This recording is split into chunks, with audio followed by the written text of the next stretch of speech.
Yeah హల్లెలూయా. దేవుని నామానికి స్తోత్రం. పరిశుద్ధుడు రక్షకుడు ప్రభువు యేసుక్రీస్తు నామములో మీ అందరికీ స్వాగతం సుస్వాగతం పలుకుతున్నాను. హల్లెలూయా. వాక్యం వినేటప్పుడు కొంచెం జాగ్రత్తగా గమనించండి. ఈరోజు దేవుడు మీతో మాట్లాడబోతున్నారు. హల్లెలూయా. యెహోషువ మొదటి అధ్యాయముకు రండి. So we come the book of Joshua chapter 1 verses 9. మొదటి అధ్యాయం 9వ వాక్యములకు రండి.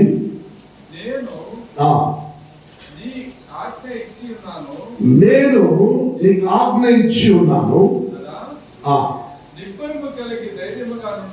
నిబ్బరము కలిగి ధైర్యముగా ఉండుము. దిగులు పడకము, జడియకము. నీవు నడుచు మార్గమంతటిలో నీ దేవుడైన యెహోవా. ఆమేన్ చెప్పండి. ఆమేన్ ఆమేన్ హల్లెలూయా. నేను నీకు ఆజ్ఞనిచ్చి ఉన్నాను కదా, అంటే నువ్వు ధైర్యముగా ఉండుము అని దేవుడు అంటున్నాడు. హల్లెలూయా. ఈ మాట మోషే తన కాలమానములు ముగించుకున్న తర్వాత, ఆయన మరణానికి తర్వాత మోషే నాయకత్వంలో ఉండేటప్పుడు, ఆయన మరణించినాక నెక్స్ట్ యెహోషువ నువ్వే నాయకత్వుడు అని వారు ఎవరు చెప్పాలో ఆడ కూడా తెలియదు. హల్లెలూయా. ఆయన మీ మాదిరిగానే సాధారణమైన ఒక వ్యక్తిగా ఆ ప్రజల మధ్యలో మోషేతో ఆయన కూడా కలిసి ప్రయాణం చేస్తున్న ఒక వ్యక్తి. హల్లెలూయా. ఆయన మోషే కాలమానాలు అంత్యమైన వెంటనే దేవుడు యెహోషువతో మాట్లాడుతున్నారు. యెహోషువ, నేను నీకు ఆజ్ఞ ఇచ్చి ఉన్న ప్రకారం నువ్వు ధైర్యంగా ఉండు, దిగులు పడకు. నేనున్నాను. మోషేతో ఉన్నట్టే నీతో కూడా ఉంటాను. నా ప్రజలను ముందు నడిపించమన్నారు. హల్లెలూయా. యెహోషువతో ఈ మాట్లాడుచుండగా ఆ రోజు ముందు రోజు కూడా ఆయనకి తెలియదు ఈ దేశ ప్రజలకు, ఈ ఇజ్రాయేల్ వారికి, ఈ యూదాపురం వారికి మోషేకు తర్వాత నేను నాయకుడు అవుతారని ఆయన ఎక్స్పెక్ట్ చేయలే. హల్లెలూయా. అయినా యెహోషువతో దేవుడు మాట్లాడుచుండగా యెహోషువ ఆ మాటను స్వీకరించాడు. హల్లెలూయా. ఆ మాటను స్వీకరించాడు. హల్లెలూయా. గమనించండి, మనం అనుకుంటున్నాం అనేక సందర్భంలో ఆదిలో ఆదాము అవ్వను మీ అందరికీ తెలుసు. హల్లెలూయా. ఆదామును దేవుడు సృష్టించి తన ఏదైనా తోటంలో ఉంచి ఉండగా అవ్వను ఆదాము ఇద్దరు కలిసి ఏం చేశారంటే, ఏం చేశారు?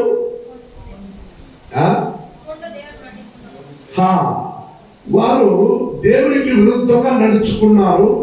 దేవునికి కోపం వచ్చింది. దేవుడు ఏం చేశాడు? ఆ తోటలో నుండి బయటికి నెట్టాడు. హల్లెలూయా. పోండి బయటికి, ఇక్కడ మీరు ఇక్కడ ఉండకండి, ఇక్కడ మీరు ఉండకండి, పోండి బయటికి. ఎందుకన్నారండి? ఎందుకంటే దేవుని మాటకు వారు విధేయులు కాలేకపోయారు, లోబడలేకపోయారు. హల్లెలూయా. చక్కగా గమనించాలి. ఆదాము తన పాపములను పడిపోయి పాపం చేసినందున దేవుడు తన తోటముల నుండి బయటికి నెట్టాడు. బయటికి నెట్టినోడు ఏం చేసిండు? దేశం అంతటిలో నీవు శ్రమపడి నువ్వు తిను తాగు సంతోషంగా ఉండి పోరా బయటికి పంపించేసిండు. హల్లెలూయా. వాళ్ళిద్దరికి ఒక బిడ్డ పుట్టింది. వారి పేరు కాయను. హల్లెలూయా. అప్పుడు వారికి కాయనని ఎందుకు పేరు పెట్టారంటే, మేము స్వంతంగా దేవుడు లేకుండా దేవుడు మమ్మల్ని చేయి వదిలిపెట్టి బయటికి తోమినాక, బయటికి నెట్టిన తర్వాత మేమే కష్టపడి సంపాదించుకున్న ఒక బిడ్డ ఇది. హల్లెలూయా. అర్థమవుతుందా? వాళ్ళిద్దరు ఏమనుకున్నారు? నేనే స్వయంగా మేము కష్టపడి సంపాదించుకున్న బిడ్డ ఇది, అందుకొని కాయను అని పేరు పెడతారని వాళ్ళు అనుకున్నారు. హల్లెలూయా. తర్వాత వాళ్ళకి మైండ్కి వచ్చింది, లేదు ఈ గర్భఫలము దేవుని యందు రావటమే అని. అప్పుడు తర్వాత పుట్టిన వాళ్ళకు వాళ్ళకు ఏబేలు అని పేరు పెట్టారు. హల్లెలూయా. కానీ అక్కడ ఆ కాయను ఆ దేవుడు ఆశీర్వదించకుండా వారి జీవిత కాలం అంతా భయంలో దీవించమని దేవుడు ఆశీర్వదించాడు. ఎలా దీవించమని? భయంతోనే బ్రతకాలి వాడు. ఎందుకంటే వారు నేను సొంతంగా నా డబ్బులు ఖర్చు పెట్టి పెళ్లి చేసుకొని ఊళ్ళో ఉన్న వాళ్ళందరికీ అన్నం పెట్టి ముద్ద కబాబ్ పెట్టి నేను పెళ్లి చేసుకుని నేను కష్టపడి కన్న బిడ్డలకే నేను పేరు పెడతానని కాయని పేరు పెట్టారు. హల్లెలూయా. అటువంటి వాడిని దేవుడు అంగీకరించునా? హల్లెలూయా.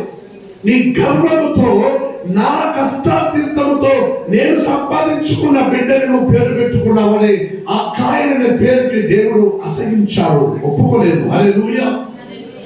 ఆడు తనకు తర్వాత పుట్టిన వాడైన ఏబేలుకు ఆయన విరోధిగా మారాడు. హల్లెలూయా. ఆయన చంపివేశాడు. అప్పుడు తమ్ముడిని చంపిన ఆ రక్తము నేల మీద పోయింది కాబట్టి దేవుడు వచ్చి నీవు చేసిన ఆ భయమే నీ జీవితం అంతయు నీతో ఉంటుందని అన్నాడు. హల్లెలూయా. గమనించాలి, ఇక్కడ ఆదాము ఏవాడు ఆ చేసిన ఆ అహంభావముతోనో తప్పులతోనో తానే కష్టపడి పెళ్లి చేసుకుంటూ సంపాదన చేసిన బిడ్డను చెప్పి కాయను పెట్టుకున్నారు. దేవుడు వదిలిపెట్టాడు. వారి జీవితం అంతా భయము. హల్లెలూయా.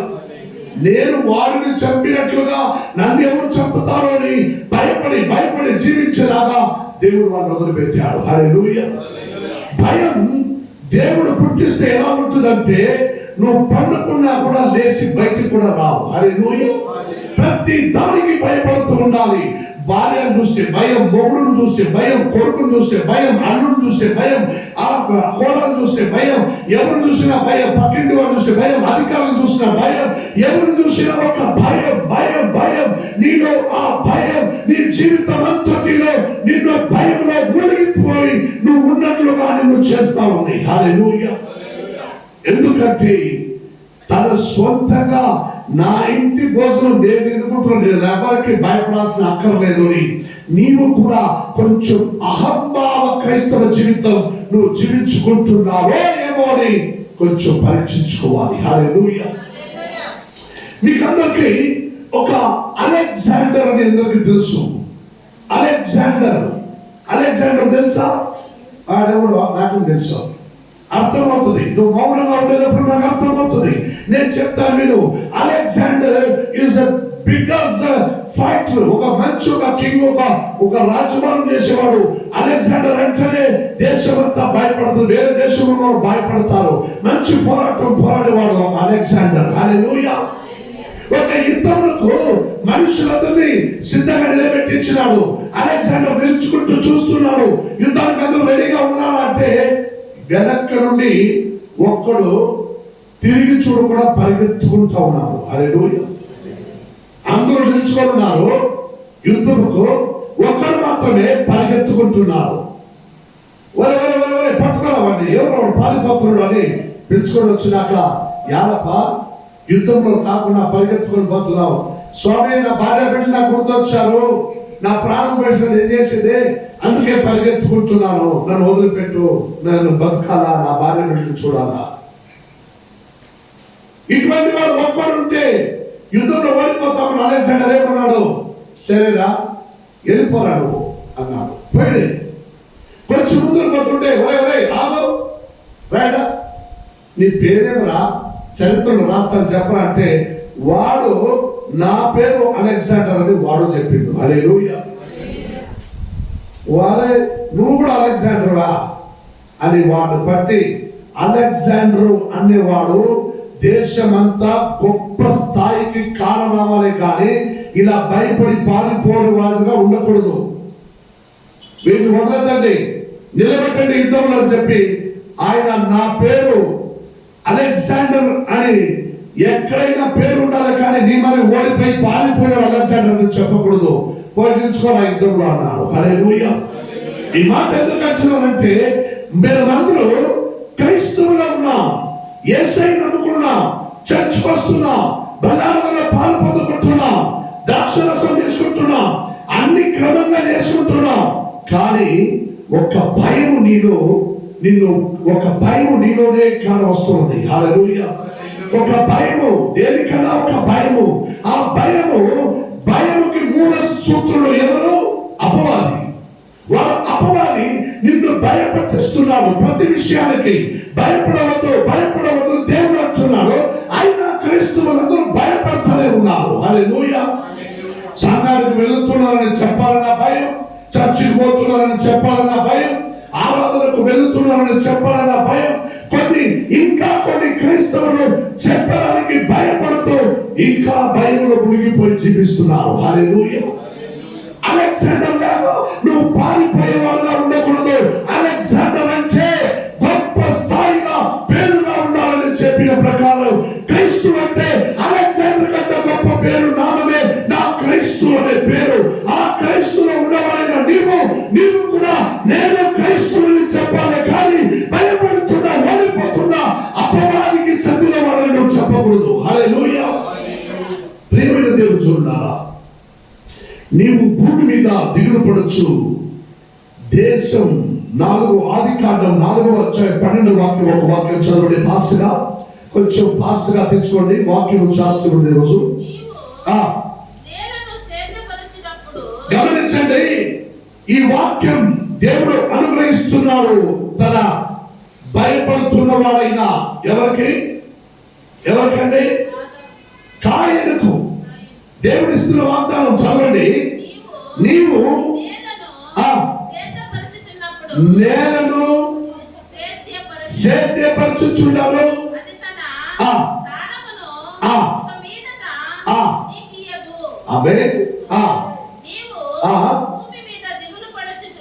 నీవు భూమి మీద దిగులు పరచుచు దేశ తిమ్మరివై యుద్ధము. హల్లెలూయా. ఈ మాట ఇప్పటి వరకు దేవుడు ఎవరితో చెప్పాడని మేము కూడా అనేకులకు చెప్పాలి. హల్లెలూయా. క్రైస్తవ సహవాసంలో ఉన్న వారిని హెచ్చరించాలి, వారిని ధైర్యపరచాలని. ధైర్యపడవద్దు, దిగులు పడవద్దు, ధైర్యంగా ఉండు హెచ్చరిస్తున్నా.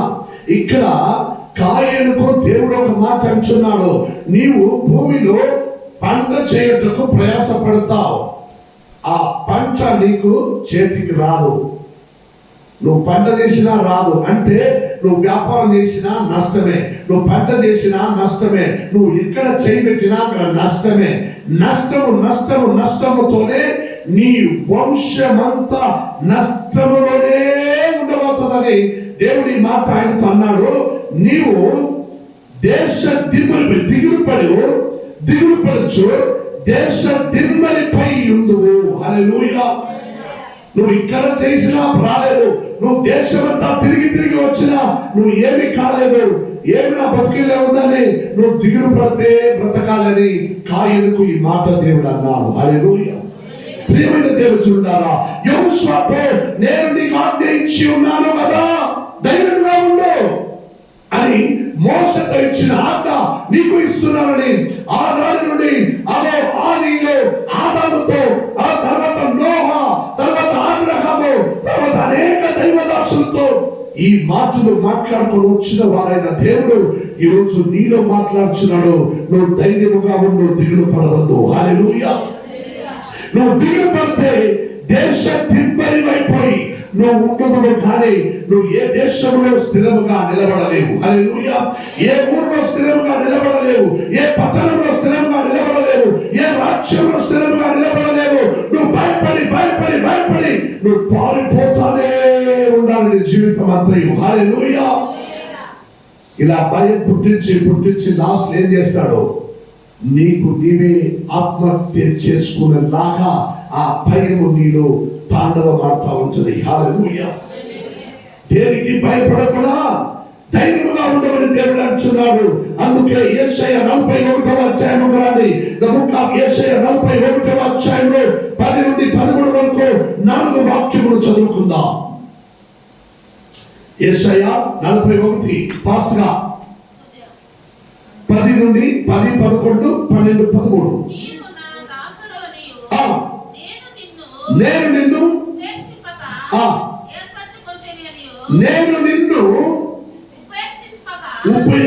ఉపయోగించక ఏర్పరిచి నేను నీతో చెప్పి ఉన్నాను. ఈ ప్రతి క్రైస్తవంలో ఉన్న వారికి ఈ మాట చాలా జాగ్రత్తగా ఆలోచించాలి. దేవుడు ఈ రోజు నీతోనే మాట్లాడుతున్నాడు. మీ తాత దగ్గర కాదు, మీ పక్కింటి వారి దగ్గర కాదు, నీతో మాట్లాడుతున్నాడు దేవుడు. స్వరం వినండి, చదవండి. నీవు నా దాసుడు మరియు నేను నిన్ను ఉపేక్షింపక ఏర్పరచుకొందుననియు నేను నీతో చెప్పి ఉన్నాను.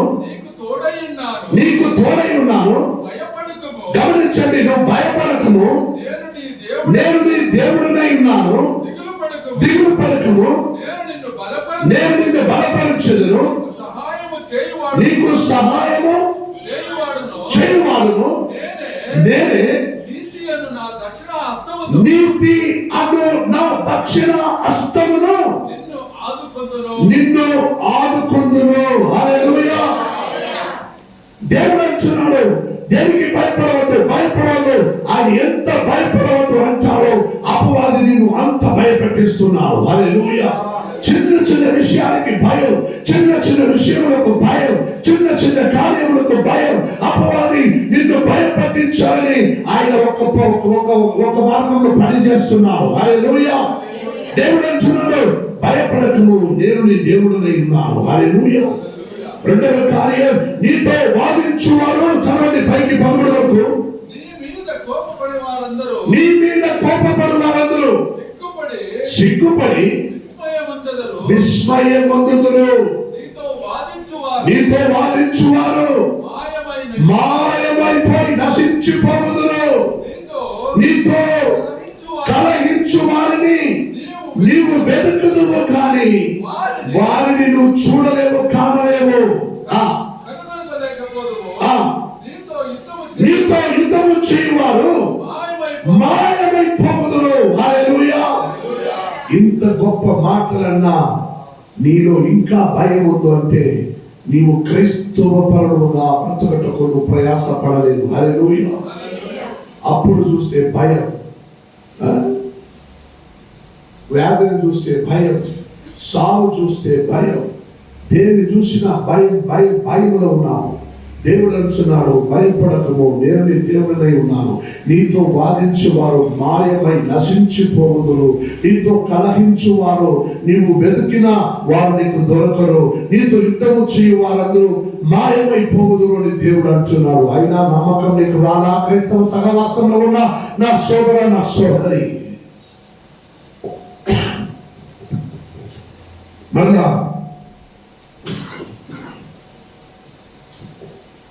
ఒక మనిషిని దారుణంగా చంపాడు. గమనించండి, ఒక మనిషి ఇంకొక మనిషిని దారుణంగా చంపాడు. కొట్టి దారుణంగా చంపాడు.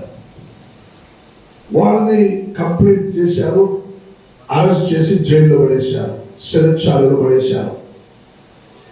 లాయరు ప్రయాసపడుతున్నారు, ఎలాగైనా ఇతన్ని బయటికి తీసుకురావాలని. హత్య చేసిన వాడు, చంపివేసిన వాడిని చూసి చంపినాక వాడిలో ఒక భయం పుట్టింది. ఆ భయము ఆయన హృదయంలో మార్చింది. చంపుతా ఉంటే వాడు వదిలిపెట్టమని చెప్పి వాడు ఎలా ప్రలాపించుకుంటూ మరణించాడో అవి రాత్రిలో కళ్ళు మూసుకుంటే ఎదురుగా వస్తానే ఉన్నాయి. అప్పుడు నేరస్తుడుగా నేనే అతన్ని హత్య చేశాను, నేను చేసిన తప్పు ఒప్పుకుంటున్నానని ఆయన జైలుకి పోయినాడు. మా కుటుంబ సభ్యులందరూ వచ్చి ఎలాగైనా జామీన్లో డబ్బులు కట్టి బయటకు తీసుకోవాలని ప్రయాసపడేరు. వాళ్ళు ప్రయాసపడుతుంటే వీడు కోఆపరేట్ చేయలేదు. తప్పు చేసింది నేనైతే నేను శిక్ష అనుభవించే తీరాలి, నేను బయటికి రానన్నాను. లాయర్ చదివితే, ఏదయ్యా మేము ఇంత డబ్బులు కట్టి ప్రయాసపడుతున్నావు, బయటికి లాగాలని, నువ్వు బయటికి రానంటున్నావే. నేను చేసిన తప్పుకి ఇది న్యాయమైన శిక్ష, నేను ఇది అనుభవించుకుని నేను బయటికి రాను. ఎందుకంటే వారు చెప్పింది పెద్ద నేరమే. అప్పుడు నాకు భయం లేదు, ఇప్పుడు నాకు భయపడుతున్నాను. హల్లెలూయా. అలా క్రైస్తవ సహవాసంలో ఉన్న నీలో భయం ఎలా ఉండాలంటే దైవ భయముగా మారాలి. హల్లెలూయా. దైవ భయముగా మారాలి. అపవాది దయ్యం భయముగా మారకూడదు. దైవం అనే పేరు పొందిన నా క్రీస్తుని భయము నీలో మారాలి. హల్లెలూయా. ఆ భయము నీలో రావాలి. హల్లెలూయా. అప్పుడు మాత్రమే నువ్వు ఏదైనా చేయగలవు. ఎందుకంటే ఆ నాడిలో చూసి నమ్మిన వారి కన్నా ఈ నాడిలో చూడకుండా నమ్ముతున్న వారైనా మీరు ధన్యుడు. హల్లెలూయా. ఆ నాడిలో యేసుతో కలిసి బ్రతికి చూసి నమ్మిన వారి కన్నా చూడకుండా నమ్మిన వారైనా మీరు ధన్యులని వాక్యం సెలవిస్తున్నారు. హల్లెలూయా. అందుకే ప్రియమైన దేవుడున్నారా, ద్వితీయోపదేశ కాండముకు రాండి. బుక్ ఆఫ్ డ్యూటెరోనమీ, ద్వితీయోపదేశ కాండం 28వ అధ్యాయానికి రాండి. 28 verses 6 to 9. నీవు లోపలికి వచ్చినప్పుడు, గమనించండి, ఈ మాట చాలా శ్రద్ధగా మీరు గమనించాలి. నీవు లోపలికి వచ్చినప్పుడు దీవింపబడదువు. ఏమవుదువు? దీవింపబడదువు.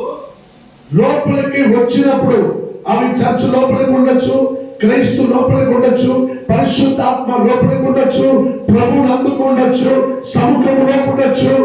అన్నిటికీ లోపలికి వచ్చినప్పుడు దీవింపబడదువు. వెలుపలికి వెళ్ళినప్పుడు దీవింపబడదువు. గమనించండి, దేవుడు అంటున్నాడు, నువ్వు లోపలికి వచ్చినా దీవింపబడదువు, బయటికి వెళ్ళినా దీవింపబడదువు. నువ్వు ధైర్యముగా ఉంటే.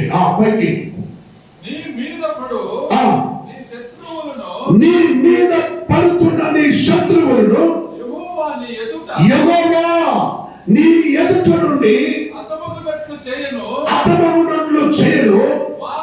వారు అప్పుడు ఒక్క త్రోవలో నీ మీదికి వచ్చిన వారు 7 త్రోవలో పారిపోవుదురు. Watts meaning? అందరూ ఒక బండి, ఒక కారులో 10 మంది వస్తారండి నీ మీద గొడవపడడానికి. అప్పుడు నీలో ఉన్న బలముతో దేవుని హస్తము లేచినప్పుడు ఒక్క దారిలో వచ్చిన వాళ్ళు 7 దారులు అంటే ఎటువంటి పారిపోతారో వాళ్ళకే తెలియలా. అంటే అర్థం ఏమిటి? నిన్ను చూసి భయపడి వాళ్ళు పారిపోయినారు. నువ్వు లోపలికి వచ్చినప్పుడు, బయటికి వెళ్ళినప్పుడు నువ్వు దీవింపబడితే నీ శత్రువుడు కూడా నీ ఎదురుగా ఒక్క దారిలో వచ్చిన వాడు 7 దారులు పారిపోవద్దు అని వాక్యం సెలవిస్తున్నాయి. ఇంతకన్నా గొప్ప విశ్వాసం మాత్రం ఇంకా ఎవరు మాట్లాడగలరు? నా యేసయ్య ఒక్కడు తప్ప. హల్లెలూయా. పైకి చదవండి, పైకి. వారొక త్రోవను నీ మీదికి బయలుదేరి వచ్చినప్పుడు 7 త్రోవల నుండి పారిపోవుదురు. నీ కొట్లలోను నీవు చేయు ప్రయత్నము అన్నిటిలోను, గమనించండి, నీవు చేయు ప్రయత్నము అన్నిటిలోను నీకు దీవెన కలుగును. నీకు దీవెన కలుగునట్లు యెహోవా ఆజ్ఞాపించును. నీ దేవుడైన యెహోవా నీకని ఇచ్చిన నీ దేశంలో, నీ రాజ్యంలో, నీ గ్రామంలో, నీ పట్టణంలో, నీ ఊరిలో ఆయన నిన్ను ఆశీర్వదించెను. హల్లెలూయా. హల్లెలూయా. It's a beautiful word. దేవుడు నీతో మాట్లాడుతున్నాడు ఈ రోజు. గమనించండి. హల్లెలూయా. ఎందుకంటే మీ అందరికీ తెలుసు, సహోదరుడు నాతో ఒక మాట అడిగిండు, అరుణ్ మనకి ఇక్కడ రాజులు ఉన్నారా ఇప్పుడు అని అడిగిండు. హల్లెలూయా. రాజులు పంజాబ్ దేశంలో ఒక రాజు నిండు, పంజాబ్ లో. ఆ పంజాబ్ లో ఒక రాజు ఒక్కసారి ఏం చేశాడంటే, ఆ పంజాబ్ లో ఉన్న రాజు తన కూతురికి వివాహం చేయాలని అనుకున్నాడు. ఏం చేయాలనుకున్నాడు? ఏం చేయాలి? రాజు ఏమనుకున్నాడు? తన కూతురికి వివాహం చేయాలనుకున్నాడు. ఇప్పుడు రాజు కూతురు వివాహం చేయాలంటే రాజు వంశముల నుండి రాజు రావాలి. హల్లెలూయా. రాజవంశంలో నుండి ఎవరైనా రావాలి, పక్క ఊర్లో ఆ ఊర్లో ఈ ఊర్లో ఉన్న రాజులు ఎవరైనా రావాలి. హల్లెలూయా. అనేకులు వచ్చారు. అప్పుడు ఆ పంజాబ్ రాజు ఏం చేశాడంటే ఒక స్విమ్మింగ్ పూల్, ఒక 100 మీటర్ స్విమ్మింగ్ పూల్లో మీరు ఎవరు తొందరగా స్విమ్మింగ్ చేస్తారో వారికి నా కూతురు ఇస్తానన్నాడు. హల్లెలూయా. వెంటనే రాజ వస్త్రం అంతా ధరించి ఉన్న రాజులందరూ గబగబగబని ప్యాంటు షర్ట్ అంతా ఇప్పి జట్టిగా నిల్చుకున్నారు. అట్లే హల్లెలూయా. రాజులే ఏమిటి చెట్టు వేసుకొని నిల్చుకున్నారు. దూకిడు దాన్ని. రాజు అన్నాడు, నువ్వు అనుకున్నంత ఈజీ కాదు, ముందుగా చెప్పేస్తా. ఆ స్విమ్మింగ్ పూల్ లో ఒక 12 ఏముంది ముసలా ఏముందండి క్రాకడైల్ 12 ఉంది. ఇప్పుడు దూకండి రా, ఎవరు దూకుతారో ఈ 12 మోసలు చేతులను తప్పించుకుని వచ్చిన వాడికి నా రాజ్యంలో సగం నా కూతురు అందిస్తారన్నాడు. గబగబా మళ్ళీ అందరూ ప్యాంట్ వేసుకున్నారు. పోవాలి ఏమైనా ఈ మాదిరి కూతురు నాకు భార్య నా పొద్దు బుద్ధుందో లేదు. దాంట్లో దూకుతో ఒక మొసం చేత దొరికిపోతే నా బ్రతికే పడిస్తాయి. తర్వాత నేను పైకి వచ్చి నీ కూతురు ఎక్కడ పెళ్లి చేసేది వేరే విధంగా గేమ్ అయితే నేను ఆడతాను, ఈ గేమ్ నేను ఆడాలన్నాను. హల్లెలూయా. వెనక్కి తిరిగి చూడలోపల అందరూ ఆత్మహత్య చేస్తున్నారు. అమ్మాయి చేతిలో ఒక పూల ఆడించి దండం అది తెచ్చుకోవడం రెడీగా ఎవరు వస్తాడో వేసుకుందామని. హల్లెలూయా. ఆమెకి పెళ్లి చేసుకునే మూడు దొరకలా కాస్త ఎదురు చూస్తా ఉంది. ఎవరో మగడు వస్తాడో, ఎవరో వస్తాడో అనేది మగడు. వీళ్ళందరూ నేను కాదు అంటే బడబడ దూకిడు లోపల. బడబడే వాళ్ళు ఈ సంగతిలో భయపడి నిల్చుకోండి. అమ్మో ఈ ముసం చేతులు దొరికిపోతే నేను ఏమవుతానని బయట నుంచి ఎవరో వాళ్ళు దొబ్బేస్తారంట. వాడు ఈ సంగతి తెలియలోనే వెంటనే పడి వేసి ఏ ముసలి దొరకకుండా తప్పించుకుంటూ అమ్మకు పైకి వచ్చేసినాడు. అందరూ చెప్పకుండా రాజు దొరికిండు. ఆగండి, ఎవరా రాజు ఉండరా, ఎవరా నాకు తప్పింది అన్నాడు. ఓహో అటైతే నువ్వు గేమ్లో వాడాలని నువ్వు దూకలా, ఎవరో తప్పా నిన్ను అంటే ఇది మంచి గేమ్ కాదని అమ్మాయి అన్నాడు. వారాడి అమ్మాయి నువ్వు పెట్టుకురా, ఎవరైనా తప్పితే వాడు మాత్రం చెప్పాలి ఎవరు తప్పినారు అని. హల్లెలూయా. క్రైస్తవ సహవాసం కూడా అలాగే ఉంటుంది. హల్లెలూయా. కొంచెం దొబ్బినట్టు ఉంటుంది, అయినా ఈడ్చుకుని ఆ భయము ఎలాగైనా తప్పించుకోవాలి, ఎలాగైనా నన్ను కాపాడుకోవాలి, ఎలాగైనా నేను పైకి రావాలి, ఎలాగైనా ముందుకు వెళ్ళాలి, ఎలాగైనా నేను జయించాలి, ఎలాగైనా సాధించాలి. ఆ క్షణం ఆటం క్రైస్తవులు ఎప్పటికీ ఉండాలి. హల్లెలూయా. ఇవి లేకుంటే వారు క్రైస్తవ సహవాసంలో జయించడానికి సాధ్యత లేదు. హల్లెలూయా. వచ్చిన వేరే రాజులందరూ ఏం చేశారు? రాజులందరూ ప్యాంటు డ్రెస్ అంతా అయిపోయి రెడీగా నిల్చుకున్నారు. నేను కొడతాను దయ్యని. ఒరే దాంట్లో 12 మోసలు అంటే వాటికి గబగబని ప్యాంట్ వేసుకున్నారు. మరి పరా ఎవరు పోతారు దాంట్లో? విశ్వాసం అలా ఉందని తెలిసినా కూడా నువ్వు దూకాలి. ఎందుకంటే సింహము నోటికి ధాన్యంను దేవుడు తప్పించినాడు. ఈ ముసల నోట్ల నుండి నేను తప్పిస్తాను. ఆ గొప్ప విశ్వాసంతో నాతో పాటు నా దేవుడు ఉన్నాడని నువ్వు దూకి ఈచుకుంటూ బయటికి రావాలి. హల్లెలూయా. ప్రియమైన దేవుడులారా, నీ కృప నాకు చాలుని చాలా చక్కగా సహోదరుడు పాట పాడిండు. నేను ఈ నీ కృప నాకు చాలుని మొదలుగా శివమొగ్గ భద్రావతిలో ఒక పెద్ద కూటం బయట కూటం జరుగుతుంటే ఆ కూటములో కూడా నేను తీసుకెళ్ళాను. ఆ కూటములో ఈ పాటలు పాడినాను. హల్లెలూయా. ఏదో నాకు తెలిసింది, నేను పాడినాను. కానీ ఈ లాస్ట్ చరణం ఉంది, నీ కృప. ఆ చరణము అయిపించిన పాడే పాట కాకుండా జనాలందరికీ అభిషేకము ఎవరు తట్టుకోలేకపోయారు. హల్లెలూయా. అప్పుడు నాకు ఇంత తెలుగు కూడా రాదు. హల్లెలూయా. అది వచ్చిందే ఏం పాట మీరు పాడారు, భలే అదిరింది మీరు పాడిన పాట. నేను పాడడానికి మునిపే ఆ పాట వచ్చి 20 సంవత్సరాలు అయింది. ఇప్పుడు నేను ఆ పాట పాడే ఒక 20 సంవత్సరాలు అయింది. నా కృప నీ కృప నాకు చాలు. ఈ పాట నాకు తెలిసిన ప్రకారం మొత్తం 30 సంవత్సరాలు పై అయింది అనుకుంటాను నేను ఈ పాట. హల్లెలూయా. అతైతే ఆ పాటలో ఉన్న ఒక శక్తి ఇప్పుడు కూడా ప్రతి ఒక్కరిని బలపరుస్తూ ఉంటుంది. క్రైస్తవ సహవాసంలో ఉన్న ప్రతి ఒక్కరు వారు 1 సంవత్సరమైన 30 సంవత్సరమైన వారిలో ఉన్న బలము ఒక మంచు పోరాటము ఒక అగ్ని లాగా మండుతూ ఉండాలి.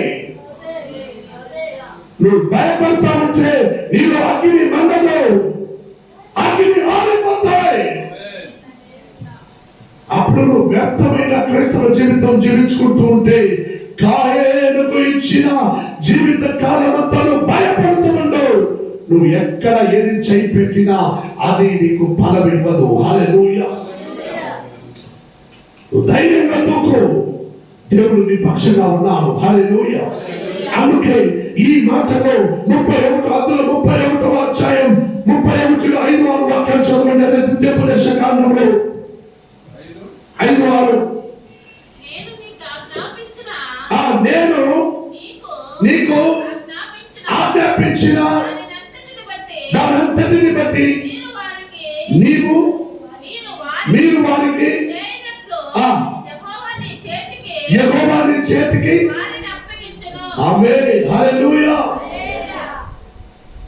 నేను నీకు ఆజ్ఞయించిన ప్రకారం నువ్వు నమ్మకంతో నువ్వు దూకితే ఆ పనిలో ముసలి చేతికి నువ్వు కాదు, నీ చేతికి 12 ముసళ్ళు దేవుడు అప్పగించి ఉంటారు.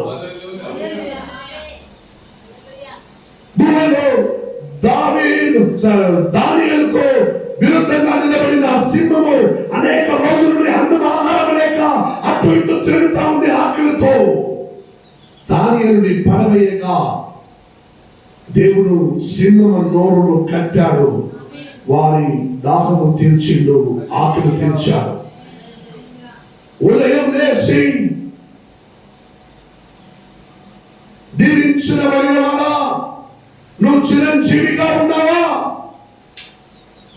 నీవు ఆరాధించే దేవుడు నిన్ను కాపాడేందుకు శక్తులైనా అని రాజు అడగక ఆయన లోపల నుండి రాజు నువ్వు చిరంజీవిగా ఉండు అన్నాడు. హల్లెలూయా. వెంటనే అతన్ని బయటికి లాగండి అన్నాడు. దానియేలును బయటికి లాగిండు. దానియేలు మీద దూరుడు చెప్పిన వారి భార్య బిడ్డలతో సహా ఆ గుహలో పడవేసినాడు రాజు. హల్లెలూయా. ప్రియమైన దేవుని చూడారా, నీ విశ్వాసం ఎలా ఉండాలంటే చిన్న చిన్న విషయానికి భయపడకుండా నువ్వు ధైర్యంగా నిలబడి ఉండాలి. సహోదరి పాడుతుండగా ప్రేమ అనే ఒక సహోదరి పాట పాడిండు. హల్లెలూయా. పాట చాలా అందంగా ఉన్నాయి, చాలా అందంగా ఉన్నాయి. పాట అందరికి ఇష్టమైంది, తర్వాత మర్చిపోతారు. హల్లెలూయా. చైనా దేశంలో ఒక సహోదరి ఈ రోజు ఈ నెల ఫిబ్రవరి 14th ఒక వ్యాలంటైన్స్ డే లవర్స్ దినము ప్రేమికుల దినము ఆచరిస్తారు. అవి అక్కడ నుండి ఇప్పుడు భారతదేశంలో కూడా ఆ రోజు ఆచరించడానికి అయిపోయినారు. హల్లెలూయా. ఈ ప్రేమికుల దినాచరణమని. ఆ ప్రేమ ఎలాంటి ప్రేమ అంటే క్రీస్తుని ప్రేమ కాదు, అది లోకరీతైన ప్రేమ. చైనా దేశంలో ఒక సహోదరి ట్విట్టర్ లోను ఫేస్బుక్ లోను తన ఫోటో పెట్టి హాయ్ అని ఒక మెసేజ్ పెట్టింది. మోర్ దెన్ 400 పైకి తిరిగి హాయ్ అని పెట్టారు. గమనించండి. ఒక అందగాతి చైనా దేశంలో ట్విట్టర్ లోనో ఫేస్బుక్ లోనో ఏం పెట్టింది? హాయ్ అనేది. హాయ్ అని 400 మంది పెట్టారు పిల్లలు. ఒక్క హాయికి అమ్మాయికి 400 హాయ్ చేశారు. ఐ లవ్ యూ అని పెట్టింది. 400 ఐ లవ్ యూ అని పెట్టారు. హల్లెలూయా. ఒకటి ఐ లవ్ యూ. నాకు గిఫ్ట్ లేదా? ఏం కావాలి అడుగు. నాకు ఒక ఐఫోన్ కావాలి రానుంది. 400 ఐఫోన్ ఆయనకు వచ్చి చేరింది. హల్లెలూయా. ఎంతండి? 400 ఐఫోన్. ఆయన 400 ఐఫోన్ ₹1,00,000 అంటే ఒక ఫోన్ ₹1,00,000 అంటే 400 ఫోన్ ఎంత అయిందండి? More than 4 crores. ఆమె బాగా 4 కోట్లకి ఒక ఇల్లు బాగా తీసుకుంది. ఈ మొబైల్ ట్విట్టర్ అంతా క్లోజ్ చేసింది, ఊడిపోయింది.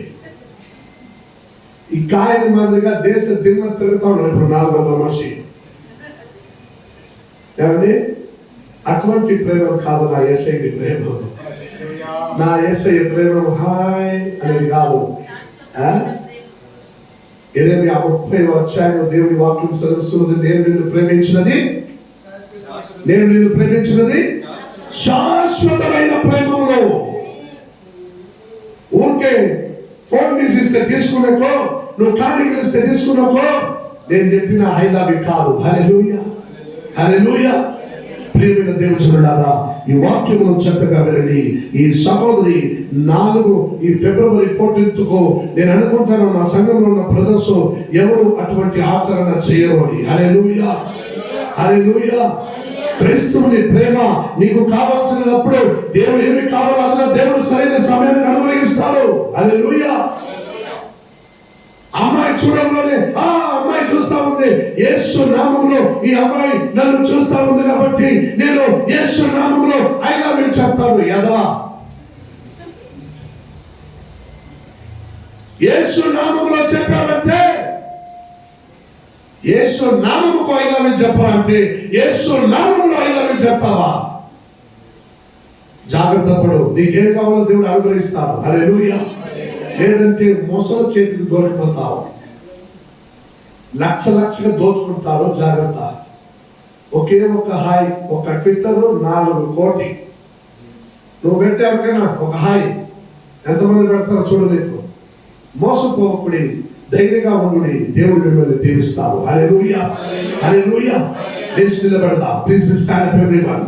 లేచి నిలబెడదాం చక్కగా. అందరూ లేచి నిలబెడదాం.